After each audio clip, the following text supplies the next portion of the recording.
Police ಠಾಣೆ ಮೆಟ್ಟಿಲೇರಿದೆ KC Cariappa ಪ್ರೇಮ ಪ್ರಕರಣ. So ಇದರ ಮುಂದುವರೆದ ಭಾಗ ಅಂತ ನಾವು ನೋಡ್ತಾ ಹೋಗೋದಾದರೆ, ಇದೇ ಮೊದಲೆಲ್ಲ ಕಾರ್ಯಪ್ಪ ಡ್ರಗ್ ಸುಳಿಯಲ್ಲಿ ಸಿಲುಕಿರೋದು. 2019ರಲ್ಲಿ KPL ಫಿಕ್ಸಿಂಗ್ ಕೇಸ್ನಲ್ಲಿ CCB ವಿಚಾರಣೆಯನ್ನು ಈ ಕಾರ್ಯಪ್ಪ ಎದುರಿಸಿರ್ತಾರೆ. ಗೌತಮ್ ವಿಚಾರಣೆಯ ವೇಳೆ ಕಾರ್ಯಪ್ಪ ಹೆಸರು ಕೂಡ ಗೌತಮ್ ಹೇಳಿರ್ತಾರೆ.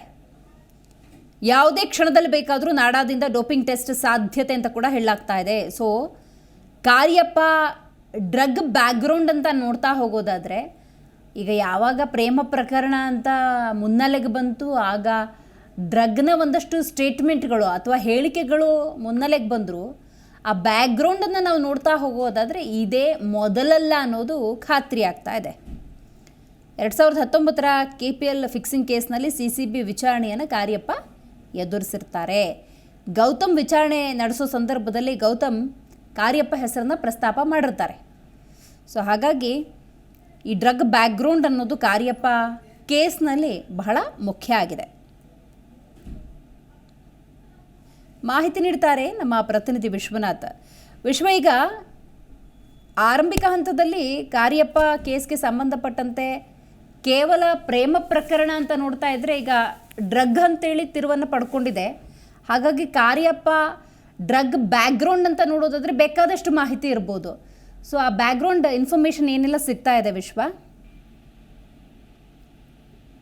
ಖಂಡಿತವಾಗ್ಲು ಏನು ಕ್ರಿಕೆಟಿಗ KC ಕಾರ್ಯಪ್ಪ ಪ್ರಕರಣಕ್ಕೆ ಸಂಬಂಧಪಟ್ಟಂತೆ ಈಗ ಸದ್ಯಕ್ಕೆ CCB ಪೊಲೀಸರು ಕೂಡ KC ಕಾರ್ಯಪ್ಪ ಅವರನ್ನ ವಿಚಾರಣೆಗೆ ಕರೆಸುವಂತಹ ಸಾಧ್ಯತೆಗಳು ಕೂಡ ಇರುವಂತದ್ದು. ಯಾಕಂತಂದ್ರೆ 2019ರಲ್ಲಿ ಫಿಕ್ಸಿಂಗ್ ಕೇಸ್ ನಲ್ಲಿ CCB ವಿಚಾರಣೆ ವೇಳೆ ಏನು ಕಾರ್ಯಪ್ಪ ಅವರು ಕೂಡ ಈ ಒಂದು ಪ್ರಕರಣದಲ್ಲಿ ಸಿಲುಕಾಕೊಂಡಿರೋ ಒಂದು ಮಾಹಿತಿ ಕೂಡ ಇತ್ತು. ಅಂತಂದ್ರೆ KPL ಏನ್ ನಡೆಯುತ್ತೆ ಅದಕ್ಕೆ ಆ ವಿಷಯಕ್ಕೆ ಸಂಬಂಧಪಟ್ಟಂತೆ ಅದರಲ್ಲೂ ಕೂಡ ಫಿಕ್ಸಿಂಗ್ ನಡೆದಿತ್ತು ಅನ್ನೋ ಒಂದು ರೇಟ್ನಲ್ಲೂ ಕೂಡ KC ಕಾರ್ಯಪ್ಪ ಅವರನ್ನ ವಿಚಾರಣೆಗೆ ಕರೆಸ್ಕೊಳ್ಳಲಾಗಿತ್ತು.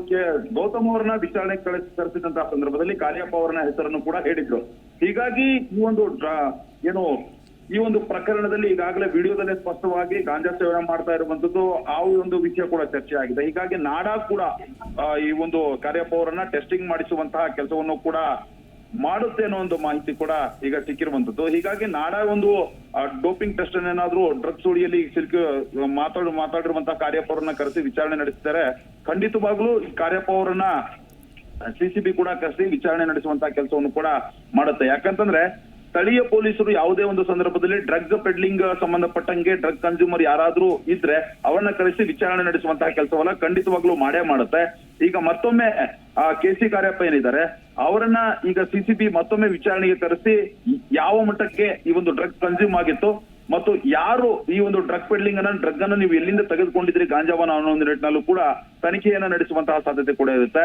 ಈ ಹಿನ್ನೆಲೆಯಲ್ಲಿ ನೋಟಿಸ್ ಕೊಡುವಂತಹ ಸಾಧ್ಯತೆ ಕೂಡ ಇರುವಂತದ್ದು. CCB ಏನಾದ್ರೂ ವಿಚಾರಣೆ ನಡೆಸುವಂತಹ ಸಂದರ್ಭದಲ್ಲಿ ಈ ಡ್ರಗ್ ಟೆಸ್ಟ್ ಅನ್ನ ಅಂತಂದ್ರೆ ಒಂದು ಯೂರಿನ್ ಟೆಸ್ಟ್ ಮುಖಾಂತರವಾಗಾದ್ರೂ ಆಗಬಹುದು, ಅಥವಾ ರಕ್ತದ ಮಾದರಿ ಆಗಬಹುದು, ಅಥವಾ ಜಿನಿಮ್ ಟೆಸ್ಟ್ ಮುಖಾಂತರವಾಗಬಹುದು.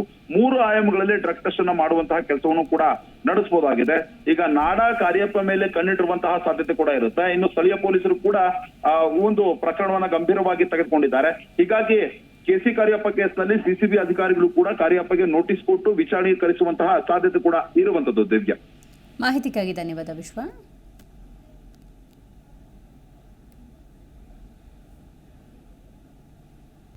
ಪ್ರತಿಕ್ಷಣದ ಸುದ್ದಿಗಾಗಿ Zee Kannada news app download ಮಾಡಿ. Live TV, latest updates, entertainment, lifestyle, technology ಸುದ್ದಿ ನಿಮ್ಮ ಅಂಗೈಯಲ್ಲಿ.